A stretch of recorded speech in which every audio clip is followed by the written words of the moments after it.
sexual harassment is going to be added to the whistleblowing list. So you can use whistleblowing as a protection now of statutory rights, health and safety, those type of things, public interest. Sexual harassment is going to be added, and it's going to be if it has occurred, if it is occurring, or if it could occur. The thing with whistleblowing, which is why when we hear that, we're like, okay, stop whatever you're doing. Let's just step back and see what we need to do. Because if they claim whistleblowing at tribunal, you have to pay them their full salary until it gets decided at tribunal, and you never get that money back.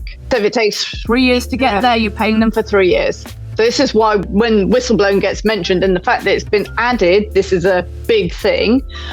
The other thing is third-party harassment for any of the protected characteristics, but also sexual harassment will be the legal liability of the employer next October. In a golf club, but in a physio, if one of your clients assaults one of your masseuses, physios, then you are liable for that, and you have to show you've done everything you can to protect them. A lot of employers are saying, well, I can't do anything.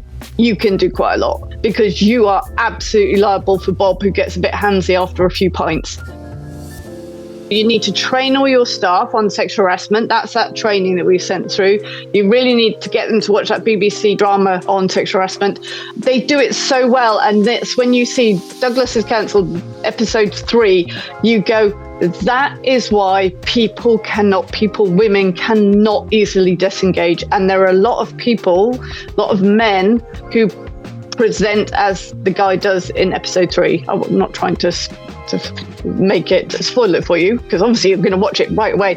But it's just, you need to make sure that all the staff are trained, all the officers of the club are trained, that they take it seriously, that if there is an issue, it gets dealt with, and it isn't just said, oh, Bob, just keep out of his way, I'll have a quiet word. No.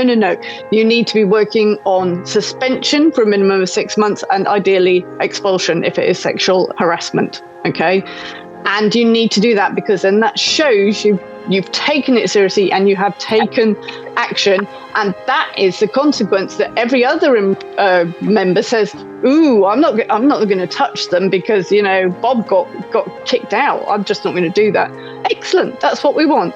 You don't touch, and you shouldn't be saying anything about, oh, your breasts look really nice in that top. No. But it is that training. You will need to make sure your staff have all the training so that they can also spot it.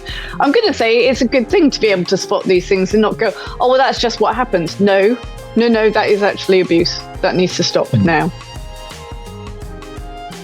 Thanks for watching. If you want a free peace of mind call with us to discuss your policies, handbook, and any burning staff issues in your business, click the link in the description below.